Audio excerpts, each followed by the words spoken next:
My dear Masala Podcast fans, I've written a book called Bad Daughter.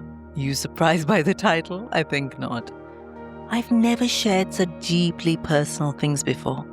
I talk about growing up in poverty. I talk about my father's violence, my mother's murder. I talk about how I turned my pain into power, navigating mental health, sexuality, spirituality, and patriarchy. Bad Daughter is my story of going from Mumbai's slums to New York's billboards. But it's your story too. What's the message of this book? It doesn't matter where you come from. It doesn't matter what happened to you. You still get to have the life that you want. If you're looking for a book to move you and inspire you to change your life, type in Bad Daughter by Sangeeta Pillai on Amazon or go to my website, baddaughter.co.uk. Even if women don't want children or are ambivalent about it, they're not given space to have this ambivalence or this uncertainty, even because they have to make up their mind. Either they want it or not want it very quickly, because they have to convince not just themselves but everybody else about what they want, and that we know our minds. It's not like, oh, I'm not sure. You can't say that, because that's just like, oh yeah, of course you're not sure. You're a woman.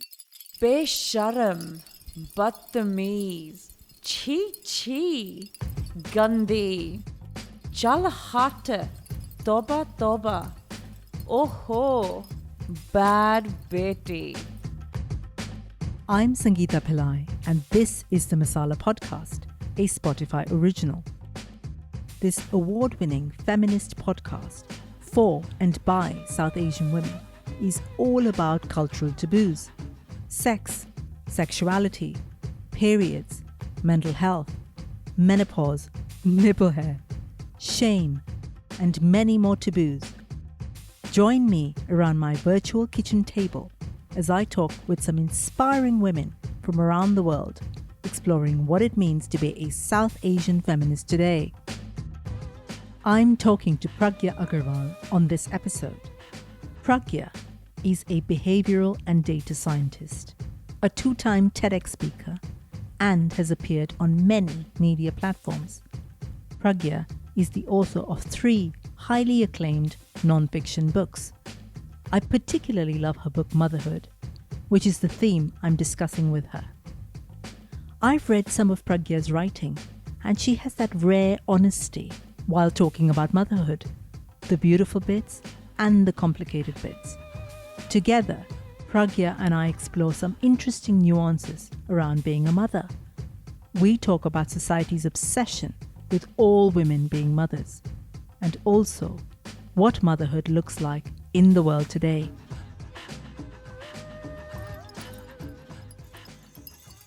I grew up in India, so I was born there in the foothill of Himalayas. My father moved around quite a lot. I'm the eldest of 3 sisters. And we moved around basically mostly in the north of India. I grew up there. I went to school. I changed schools every 3 years. So I don't have very clear memories of schools or school friendships that much. And then I came here to do a master's and a PhD as quite a young person. I had my first daughter very, very young, and I've written a little bit about that in my book Motherhood. And needless to say, it came as a surprise. It wasn't something I'd planned or anticipated. And I've also talked about in the book how I kind of rebelled against this idea of being a mother. And in fact, a few of my school friends, we had a bet going that I would never have a child. And that was seen as such a kind of a revolutionary thing, that I'm saying, I don't want to ever have children. Yeah. And, Yeah. and so then I had a child, and then I fell in love with her completely, and then I became a mother. So yeah, things don't always happen, but sometimes things happen and they're quite nice and really lovely. Yeah. What are the kind of mothers you saw when you were growing up around you?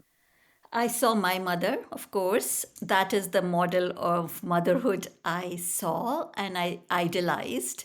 She was the mother who was always available. She was not working outside the home. So she was there for every need. Even if we were really spoiled by her at times, because even if in the middle of the night, I remember if I needed a glass of water, I would just call out to my mom and she would bring a glass of water. She was always there, constantly. We were 3 of us, so I don't know, she had her hands full, really. I saw that mode as kind of a self-sacrificing mode, a person who sacrifices everything about herself to be a mother, to imbibe this role, to be for her children, her home, her family, her husband comes first. She was quite subservient in a lot of ways. I knew she was strong, but she didn't say much and she didn't express a lot of emotions. She didn't get angry. And I think that was the notion of womanhood that I was also given, that you don't raise your voice, you don't get angry. Women are supposed to be tolerant and patient and sacrifice. And that's what we do and that's what you do. And I saw that. And I think most of the role models around me were like that, the mothers who were, their identity was to be a mother. And that's what I saw growing up. I also saw, as I grew up, not when I was growing up, but later on, I saw mothers who were working for other people, obviously, but had left their children behind in the village to work in a place so that they could earn money and send back to them. And that really didn't sit right with me. I also saw mothers who were sending their girls to work for other people in their homes because girls weren't supposed to go to school and they prioritized their boys' education, so in their family, and the girls were taken out of school quite young and they were working in other people's home with them and they came with them.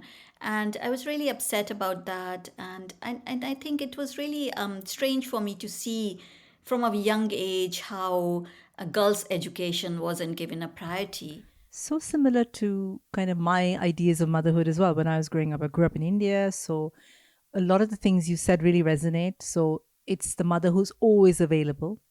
It's the mother whose role is to kind of fulfill the needs of her husband and her children. And almost like she didn't exist as an identity of her own. She was a mother, a figure that kind of slotted into that idea of motherhood, I think. Absolutely. And I think all the Bollywood films we saw growing up were like this Yes. Ma who was always Mother there, who was India. self-sacrificed. Yeah, Mother Yes. India, who was patient and tolerant and hardworking and didn't complain and didn't moan or didn't whinge or Yeah, do yeah, everything yeah, like yeah, that. yeah, yeah, Yeah. yeah, yeah.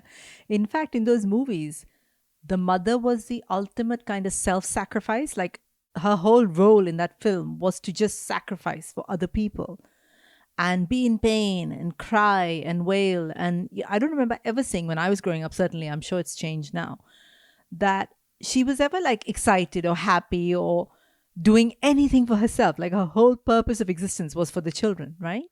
Yeah, and also you saw some like bad mothers, and I say that in quote marks because, and they were these bad women who were going out shopping or who weren't always available to their children and who weren't sacrificing themselves and who were putting their needs and who were doing makeup or wearing nice clothes Yes. and we had those as well. So they were seen as bad women. Yes. Absolutely. And I think so interesting that you say that. And I guess this stuff we don't even think about. It's so internal, like growing up. And that's kind of like the template of how to be a woman, isn't it? Like it was for me growing up, and I'm sure it was similar for you.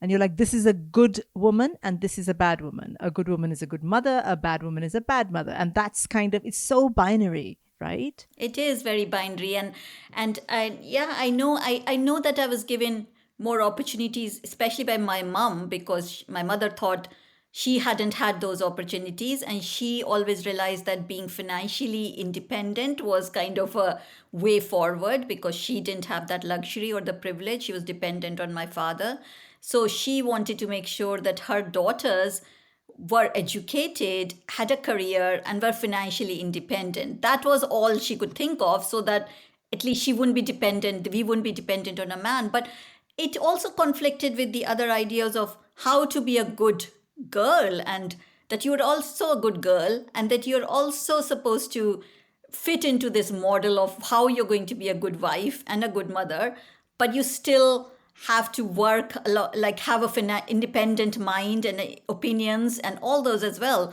And I think that conflict is a good way for her to think of us, but I think it created problems because for me, because I didn't know what I was and where I sat and how much I was allowed to express my opinions or how much I was allowed to be independent, because there were always these boundaries that were holding me back, these limits that society or her or people or families were imposing. What will people say? Those kind of things. I'm really interested, Pragya, in how you went from there, because we have similar, I think, backgrounds, to thinking of motherhood like you do now. Like, what was that internal journey? Yeah, it's an interesting question.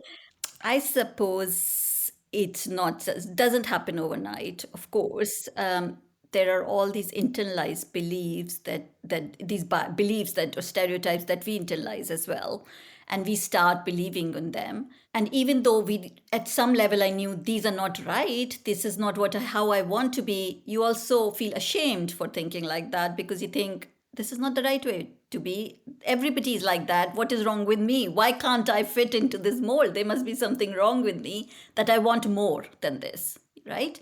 And I think wanting more is not a good thing for a woman, because you shouldn't want so much more. You have everything. You have everything. Why aren't you happy with what you have? No.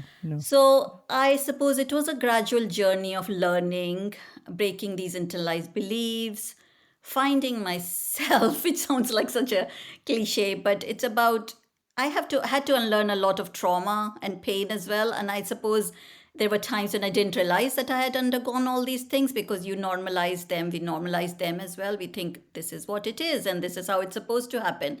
Don't realize the impact it has on you as a person, and how you can pass on some of those internalized pain and trauma to your children as well. And I suppose over time, I've had to really dig deep and reflect on them and sit with that discomfort at times, because it's so uncomfortable to think of ourselves like, I made this mistake because this happened to me, but it's still my responsibility to not be like this and to not pass it on. So, yeah, reading a lot, trying to always question and challenge what I'm told. I suppose that's always been there since I was a child. And one day you realize it's okay to do that. It's okay to question and challenge. It's actually a good thing. And you also realize these are the kind of things I want my children, my daughters to have. Why am I not modeling those behaviors in myself? That also happens at one stage. So it's a journey. It is. I agree 100%. I made the decision many years ago that I didn't want children. I decided that I liked my life just the way it was, minus kids. But to a lot of people, my decision was a difficult one to understand. Mothers are worshipped in my culture, in historic tales and in folklore. Ma is a rallying cry in many Bollywood films, with heroes battling the world for the love of mum. So in that culture, to say that I didn't have kids, didn't want to have kids, was often a tough thing to say.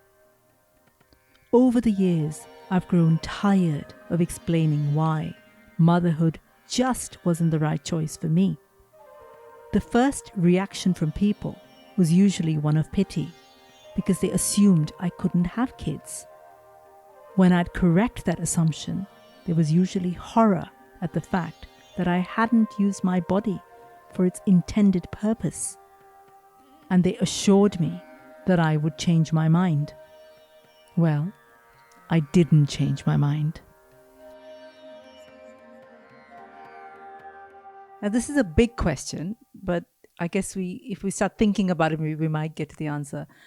Why are we as women still defined by motherhood in 2022? Why is it such a big deal? Yeah, it's a big question, Sangeeta. But I think if we look, we have to look back to where we come from, how these roles of men and women, these kind of gender norms have been defined through history, through scriptures, through ancient philosophy and theories. And I've done a lot of that research for my next book, and I've been looking at a lot at that, about why we are here, what has defined these kind of norms or stereotypes for us, these behaviors. So if you look back, there were always these kind of masculine or feminine stereotypes, right? That women are supposed to be a certain way and men are supposed to be a certain way. We also have to acknowledge and realize that men have held power for a very long time. And so the norm becomes the maleness or the man. They also had the power and the privilege to write things, to define things, to propagate the theories and philosophy. Those are the ones who were outside in the domain talking about these things. There were also these divides set up that women were defined by their domestic domain and men were defined by their political domain or professional domain. Because men were more rational and logical, they were governed by their brains, while women were governed by their biology, or women were governed by their emotions, and emotions were not as reliable. And so women were confined to these domestic domains, and also there is a hint of a benevolent sexism in it, because once you say the woman is ruling the domestic domain, you make them feel really empowered, that they have control or power of something, that you've got the whole domestic domain to look after, why are you complaining? But it's not. So there is that kind of benevolence. There's still sexism or misogyny in it underlying, really, because women are not free to choose. And there are also these stereotypes that have been imposed that women are more nurturing, they're maternal, and they are more organized, and all those kind of things, where men don't have that maternal instinct thing that we hear about again and again, that women have this maternal instinct, that every woman's destiny is to be a mother, every woman's choice is to be a mother, every woman can only feel fulfilled if they become a mother, because that's what our inherent desire is to be. We are told that. So again, we internalize that belief, but also if we don't internalize that, or if we don't conform to it, we feel ashamed and we feel there must be something wrong with me, or there must be something broken with me because I don't conform to this. So this carries on, this persists. And even as we go into what we think is a very gender equal world, which is not really, we are still governed by these stereotypes and tropes. We are still governed by these beliefs that women have this inherent maternal desire, that all women's desire and destiny. Obviously, it's linked to evolutionary thing that all cis women should give birth, and so they will carry on the line and the legacy and have progenies and their blood and line and everything, all that, and that's how we survive so that is their value, that is their contribution. That's why we stigmatize menopause so much as well, because once they don't have this value, then they have no purpose really in life, women. So I think we still carry on with that. And I think even when we think we are really gender equal, there is always this pushback to push women back into those roles. And I think obviously within our culture, within South Asian culture, it's a lot more intense. So obviously you're talking about this in the world, like this is the world we've grown up in, and this is why we are here. But South Asian society, it's even more so, I think. And some of the things you already touched upon, the people we see growing up around us, the kind of films that we've been surrounded by. Why is it so much more intense in our culture? Maybe it's a patriarchal thing, that patriarchy is so deeply rooted. I've also been really interested in whether we were always like this, or whether there's a Victorian influence on our culture in some ways, because we were colonized and they brought these values to us, or whether Indian society was always so much like this. Because I do think that gender norms were more fluid in India. These gender roles were more fluid. We also had the third gender. We also had all those kind of things. We were operating outside these binary divides, and there were empowered women who were ruling, and women were in the political domain. So what happened? Was it because of colonization that the Victorians brought these influences and set these patriarchal roles into our society, and they became deeply embedded, because obviously we still have the hangover of that, and we still believe that what happened was, often people believe that it was for the good, and all those, and about colorism and all those things. Yes, hierarchy existed, but I think it was caste-based hierarchy if you look very, very in the past in India and Indian scriptures. Saying that, yes, if you look at Indian scriptures, there is misogyny in it as well, quite deeply embedded. There is misogyny in terms of how menstruation was dirty, and if a man came in contact with a woman who was bleeding, he would be ostracized or whatever, this kind of stigmatized, and that's really bad for him, and all those kind of things. So women's bodies were always seen as something that unsightly, and they're to hide away. So I think it is a very deeply patriarchal society, isn't it? We still people moan. I mean, things have changed quite a lot. And if you watch the films on Netflix, I'm sometimes amazed by like, wow, Me this is too. happening in Me too. India.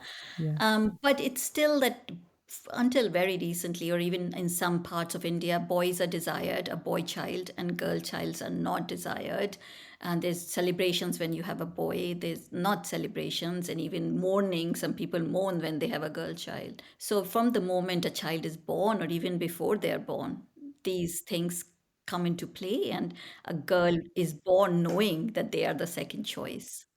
And I guess even if no one says that to us, we know that from the way people around us react to us. And whether that's things like menstruation, whether that's, when you're told you've got to hide away in certain households, as we know, even now, girls aren't allowed to enter the kitchen or, come into contact with the men in their family when they're menstruating.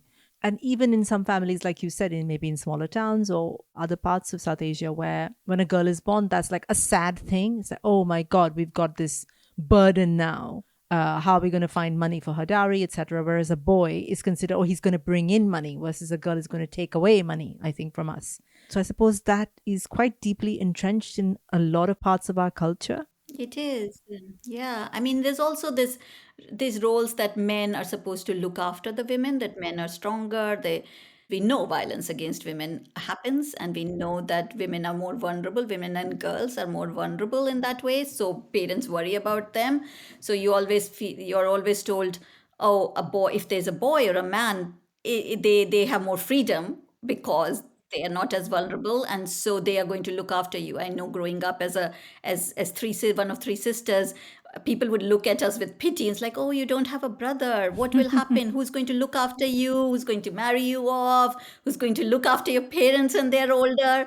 And so you grow up hating this kind of message that you're getting all the time. And I used to get so angry and used to tell my dad, I am your son. And it's like, I didn't realize I didn't have to be his son. I can just be his daughter, but still be the same. But there were these very strong roles against son and daughters, what they were supposed to do. Yes, daughters are married off. They go to other people's house. So from a very young age, they know you belong to somebody. You're not your own person. You belong to your father or you belong to your husband's family. Who are you as a person? I think those kind of things are big, yeah, changing. Yes, of course, changing, but those things matter about how a person sees themselves as well. And even, I guess, South Asian men's attitudes, because I read this in one of the articles you were quoted in, I think, about that kind of sense of patriarchy, that kind of sense of men being better than women carries on. I think it starts in childhood, where maybe our parents or neighbors or relatives pass on those messages, and then men internalize them and they carry that on, that somehow we as South Asian women are lesser than, whereas the men have a slightly more, higher social hierarchy. And that continues as well, I think. Yeah, the sense of entitlement. I think a boy is born knowing they were wanted and they desired, and that carries a sense of entitlement. So it is the same thing here when we talk about racism or we talk about whiteness being the norm. It's the same as somebody knowing that they are the majority, that they are the norm, that they're desired and wanted. And so that privilege, that entitlement gives a sense of self assurance and confidence, the way they're treated, the way I still see in lots of families, the boys are not supposed to do any work or chores around the house, and they are treated like almost put on a pedestal, and they see their women and even their sisters running around and being treated differently. Unless we educate boys and men in a way that they understand that they have a responsibility because of that privilege, that this entitlement they have, they can leverage it to actually create more equal world rather than just sit with this entitlement. Things are not going to change, and I think some men are doing that, but still it takes time to get over that sense of that, and that once men also learn that they are stronger and they have to look after their sisters or other women, they also get the message that they can harm other women as well, that they are stronger, they can overpower them, they can inflict violence, they can suppress them, they can get their own way. I see this as well, even with my own kind of extended family, cousins from Kerala, which is supposed to be matrilineal society, but I don't quite know what happened. But the expectation is that if there are sort of young boys in the room and there are women, that the boys don't get up and do anything. It's like they expect the women to bring them things, and this carries on. These are educated, liberal young men, but I think this kind of conditioning runs so deep that they don't even realize they're doing it. They just do that. They just think that's the norm without ever questioning it. Yeah, that's true. And sometimes they feel, oh, I can't be the only one doing it or breaking this because I am supposed to be manly and I'm supposed to be the man. And so I have to conform to the manly Yeah. stereotypes as well. But sometimes they don't realize it. Something I wanted to talk about personal to me. So I've chosen not to have children. So early on in my 30s or late 20s, I decided that that's not what I wanted to do. I am still explaining to people why I chose that, 20 something years later. This assumption that as women, we are all supposed to have children. It's so deeply ingrained. It doesn't matter how liberal somebody is. It doesn't matter whether they're from India or grew up in the West. The assumption is you are a woman, therefore you will have a child. It used to really annoy me, and then I stopped getting annoyed because how many times are you going to get annoyed? Yes. So this idea that we must have children in order to be women, to fully be a woman. This idea that otherwise we're not really fulfilling our purpose in the world is so deep. It always makes me question. Like, no one asks a man that. No one goes up to a man and says, oh, have you had a child? If you haven't had a child, why did you not have a child? Where does this come from? Yeah, I'm so sorry you get that, Sangeeta, because it annoys me so much. It annoys me because even with children, my worth and my value is not associated to just being a mother. Yes, I talk Yes. about being a mother, and yes, motherhood is a big part of my life, but I'm not just a mother and I'm not being defined by just my children. So if the only thing that people talk to me about is my children, I get annoyed about that as well.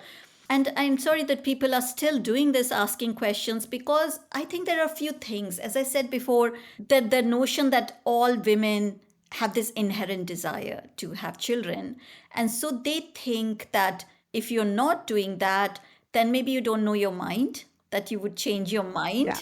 that Yes. give it time, you will Yes. come around it. Yes. That there's also this notion that women don't know their minds sometimes. Yes. Somehow, oh, you poor thing. You Yeah, don't really yeah. know We'll you want that. let me tell you what you think and what you want. What you want. Yes, Yeah. exactly. So, that's also the perception that she doesn't really know it. She's too young, or you're just young. You don't know it yet, or you will want them one day, and maybe it'll be too late by then. And then this creates this panic Yes. inside women. Oh gosh, what if it's Yes. too late? And then what am I going to do? So let me start thinking about it. So even if women don't want children or are ambivalent about it, they're not given space to have this ambivalence or this uncertainty, even because they have to make up their mind. Either they want it or not want it very quickly, because they have to convince not just themselves but everybody else about what they want, and that we know our minds. It's not like, oh, I'm not sure. You can't say that. You can't say I'm not sure, because that's just like, oh yeah, of course you're not sure. You're a woman. So yes, I think it's linked to those kind of feminine roles that we are expected to play. This notion from a very, I mean, if you look at any culture in history, in their historical documents, if you look at any literature, it's all about women having child, being fulfilled by having children, fulfilling their duty as being mothers and good wives. That's why infertility was so stigmatized. That's why women who were not given birth or don't have children were labeled as like an outsider, ostracized or stigmatized a lot in many cultures. And we see that in the literature that comes from these cultures as well. So yes, I think it's still a shame that we are in 2022 and we're still fixed in these ideas of what a man and woman is, what a man wants, what a man should do and can do, and what a woman wants and what they can do. And yes, people don't ask men because their value or their worth or their identity is not linked to fatherhood. Nobody really talks to my husband about his children that much. They talk about his professional career. What are you doing? How's your job going? While I'm always just asked about how the children, what are they doing at the moment? Even if as I'm a professional, I have a busy professional life. Nobody's interested in that. And that annoys me sometimes. So I think it harms men as well, because some men who desire children can't express that desire. Some men who are really committed to having a family can feel like, oh, maybe I can't talk about it openly, or maybe I can't talk to people about my children because that's not how I should be or how I'm supposed to be. That's why stay-at-home fathers are still seen as anomalies sometimes. I think these gender roles harm women a lot because obviously we are the minority, we don't have equality, gender pay gaps still exist, all those kind of things. But I think anything like this, these binary divides harm men as much because men are pushed into certain roles and stereotypes as well. It harms everybody, I think this happens. But yeah, it's a shame we're still talking about whether a woman has children or not. And you saw those, the Office of National Statistics that put out the data recently, the headlines, the panic around falling birth rates, and the fact that the birth rates in the last 50 years, women less than 30 are having even less children now than 50 years ago. I mean, lots of change in 50 years. And then I went and looked at all their data sets. There was nothing about men and their reproductive choices. So why aren't you collecting data about men and their choices and whether they are choosing to have children or not? Yeah, exactly. Even the data is set up to make us feel kind of less than. And I think the idea that somehow by not having children, we are not women, really. We're not fulfilling our roles. And the other extreme that I always get is you must hate kids. And I'm like, no, I don't hate kids. I actually think they're really sweet. It's just that that's not what I want to do with my life. I'm not saying you shouldn't, and I think kids are wonderful. But it's this assumption. There's no like gray area between motherhood and non-motherhood. Mothers all love their kids, live for the kids. People who are not mothers hate children, are anti anything nice and soft. Yeah, our society finds it so easy to do binary. And these, as you say, the gray area, the nuances are forgotten and ignored because just our brains can't deal with it sometimes. It takes more effort to think about. There can be other choices. There can be other permutations and combinations. So it also enforces this, as you say, this perception that mothers love their children all. Yes, we love our children, but we don't enjoy being mothers all the time. There are times when you think, oh my gosh, what have I done? This is not the life I wanted, because you're exhausted and you just want to work and you just have no headspace. And there are lots of other reasons why you think, oh my gosh, I'm just so tired of this. I wish I could escape this. This thought occurs to so many people all the time. And in the next moment, you feel guilty. And then the next moment, you know you love them, really. I mean, I know during the lockdown, it became more normalized for people to talk a little bit about how hard it is because we were all in the same boat. We were all homeschooling and parenting, all caring, everybody. So I think people who had children or didn't have children had other caring responsibilities. So everybody was juggling a little bit. So it became more normal to talk about, yes, it is hard, we don't enjoy it, and people were talking about it in social media. Before that, I think even when I started writing Motherhood, there was always this thing that you had to qualify the statement by saying, but I love them. Even say, it is hard, but I love them. And I couldn't say to anybody, I'm finding it really hard. I couldn't say it because I had to people would say, oh, look at them, but they're so adorable. Aren't you lucky? Yes, I know that, but it should be okay to say it is a hard thing. It is a hard thing that I'm going through at the moment. And the same with, if you don't have children, people have to justify in their heads that there must be a reason why this woman doesn't want children, because what could be the reason? It's not because she's an independent person and has opinions and can make life choices, because that's not what you're allowed to do, but it's because she doesn't love children. She doesn't have any maternal instinct. And so they have to justify it or reason it in their head somehow.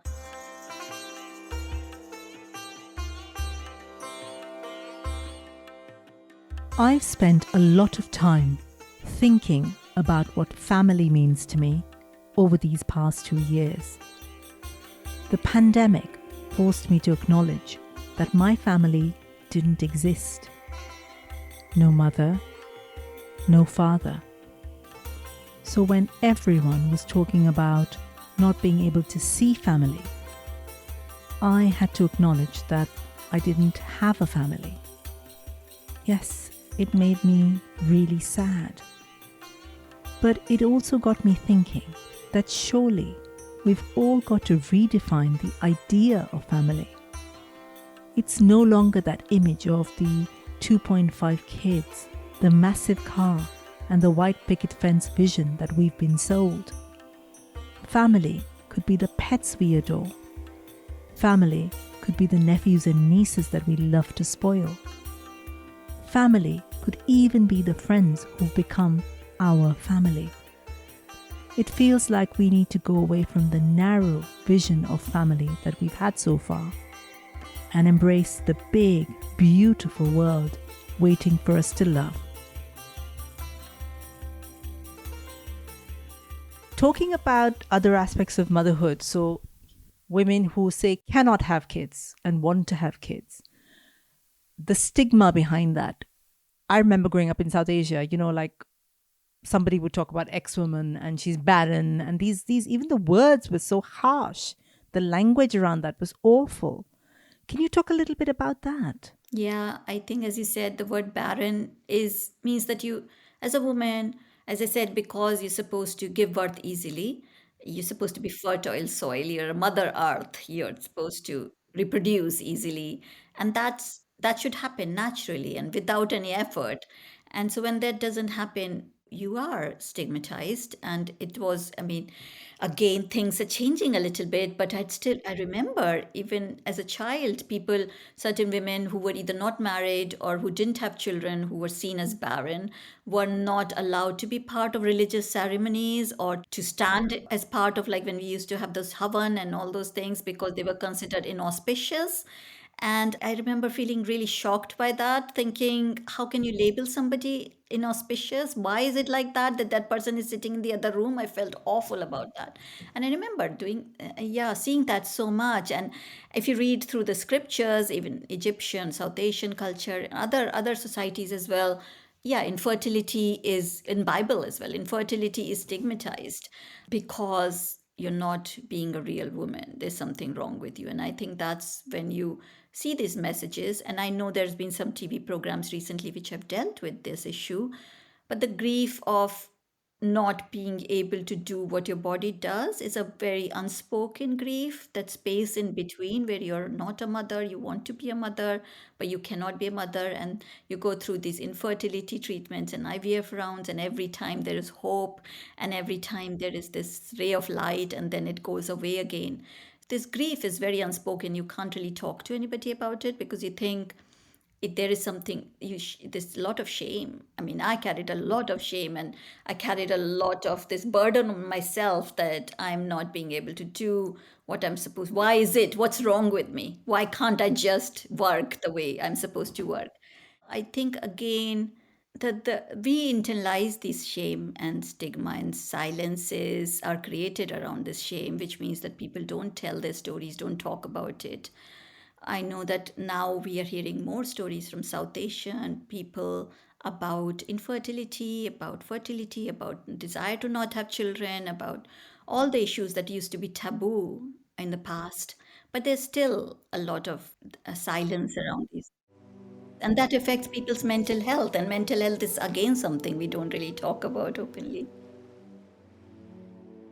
How are we still measuring a woman's value around her fertility? In traditional South Asian societies, like the one that I grew up in, women were called barren if they couldn't have children. Such an awful word, so harsh. Women who couldn't have kids were sometimes banned from attending religious ceremonies, weddings. How cruel can a society be? And what happens here in the West when we grow older, going past our so-called fertile years? The world definitely tells us that younger is better when you're a woman. A man grows more distinguished as he ages. A woman just grows old as she ages. Isn't this a dreadful double standard? I know of many women who feel invisible after a certain age. And as I approach my older years, I wonder, will the world value me less as I age? Will I be made to feel invisible too?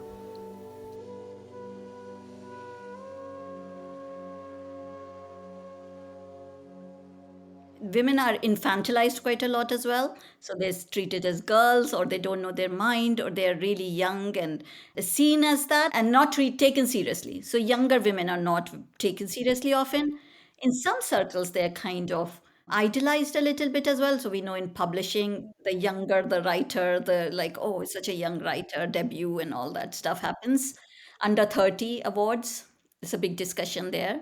But then they're seen as old quite quickly as well. And as we're talking about, after a certain age, they are not again taken seriously. And we see in films and media, there's very few representation from older women. And older, I mean, like over the age of 40. And that is Yes, not old. that is not old. Yeah, so over the age of 40, I know some actor friends who start getting like mother roles, and like of mother of like adult men who are older than them Yeah. sometimes. Yeah. And they're a bit confused, like he's older than me and he's playing my I son. couldn't possibly have given birth to him. So yeah, it's a very narrow window Yeah, because yeah, that's their yeah, fertility window, I yeah. suppose. And Yeah. so that's If we're being told that our value is our kind of fertile years, yeah. so after those years, goodbye, is the message really. Whether, however we look at it, like we dress it up and we say, oh, this, that, or the other, whether it's your actor friends, whether it's creative people, whether it's, I don't know, models, whatever, we're told that past a certain age, you're in your prime is a good word. I don't even know what the word is, but basically go away. We don't want you here is the message, right? That's why we have these terms like I was confused when was going through fertility cycle. I was called a geriatric mother, and I was like, I'm not geriatric. I'm not even 40 yet. Geriatric mother. And I realized that actually it's over the age of 35. You're called a Yeah, yeah, geriatric yeah. mother. Geriatric. Exactly. Shocking. Seriously. Stop it, is what I want to say. So I guess the bigger point is that society is always trying to monitor, control, manage women's bodies. And this whole conversation, whether that's menopause, whether that's motherhood, whether that's whatever, are kind of values attached to our bodies via fertility. And if society can find a way to manage and monitor that, then they keep hold of us, really. If we're constantly worrying about whether we're too old, whether we should have babies, not have babies, we're not going to go and protest marches. We might be too, do you know what I mean? So I think it's a way to control. This is my, personal That's belief. a very What do you true. think? Yeah, it's a really good interpretation because it's the way of the patriarchy wins. It's a misogyny's way of keeping us in our place, really. The more we struggle against these things, the more we worry about these things, the more we discriminate or get biased against other women, the more conflict that's created between women itself. That's how patriarchy wins. I think you're probably one of the few women that I know that are having these nuanced conversations. It's not like, oh my God, everything's amazing or everything's awful. You're having an in-between, which is what life is like. It's complex. Could you talk about your own journey of motherhood and what that's like? How does it feel, the emotions of it? Oh gosh, it's such a roller coaster. So yeah, I became, as I said, I was married before and I was married quite young. I had a child. She was a very complicated pregnancy. I was very young. I didn't really know what I was really. And I was really trapped in this kind of very toxic relationship, coercive kind of family situation dynamic. I was really struggling, and I had a girl child, who I realized wasn't desired, even in such a rich family. They had very strong views about it, and I almost died. I came back from death. I lost 5 units of blood, hemorrhaged. All that happened. Then I realized, I don't know. It was at that time you don't process these emotions. You just think I'm alive and I'm okay and I've got a child and she's alive who could have died during that very complicated 4 months bed rest before then. And so you kind of just get through. And then I came here to do a master's on a scholarship.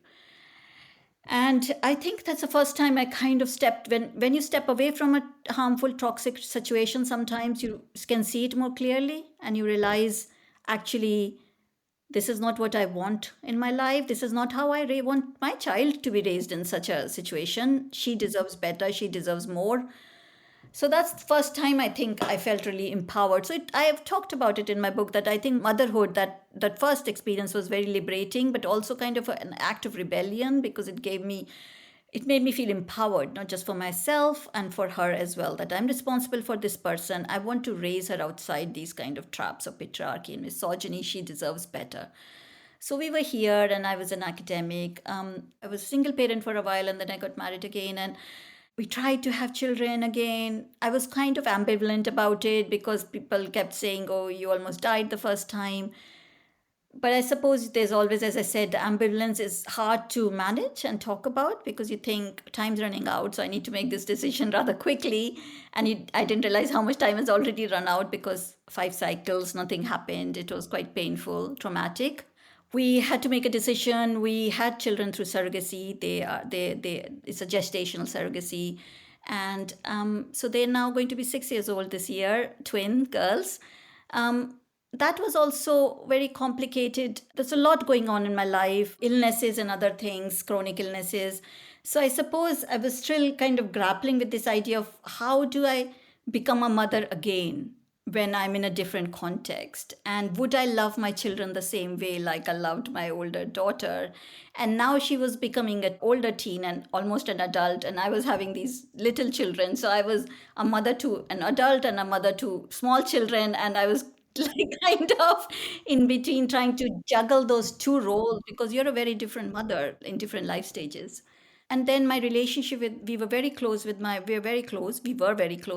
older daughter, but we had some hiccups and I think I had to step back and reflect on my behaviors, things that I can unlearn, my words, my actions, things I might have done to harm her, things I might have done unintentionally because I didn't know any better, things that she saw differently than how I saw the story. And you realize there's a situation and there's a story, and people see the situation differently in different ways. So I think our relationship also had to evolve from how it used to be. And I think it was good for us. It's really good for us. And I also feel really proud of her and also our relationship, that she was able to say, I want to set these boundaries, because I think I couldn't have done that with my mother, to say, I want to set these boundaries with you. And I think that honesty is something I really desire with my children as a mother, that they can tell me honestly about how they're feeling, what they want to do, that I can be there to facilitate things but not impose my desires and wishes on them, that I can show them the path, but ultimately it's their path to choose. That's really profound. And I suppose at the end of the day, that's what a mother does, right? Thank you for sharing that. What projects have you got coming up? Yeah, quite a few. I had a feeling. No, but actually I'm taking it slow. I felt like I was really exhausted and facing burnout, and I had to acknowledge that as well. I think that's something that I've also realized, that with my neurodivergence, I sometimes get so hyper-focused that I don't realize the impact it is having on my mental and physical health, and that this period has been really hard for all of us, and it's okay to take slow sometimes. I have a book coming out on the 1st of September, which is almost finished. The proofs are ready now, so it's just quite exciting. It's called Hysterical. So it looks into this myth of gendered emotions. Look forward to the next year and see how it shapes up. I'm excited to hear about your new book as well. I'm sure it's going to be as amazing as the others have been. Thank you so much, Pragya, for being on Masala Podcast. It's been an absolute joy speaking to you. Thank you so much, Sangeeta, for having me. It's such a pleasure to speak with you. I'm Sangeeta Pillai. Thank you for listening to Masala Podcast, a Spotify original. Masala Podcast is part of my platform Soul Sutras. What's that all about?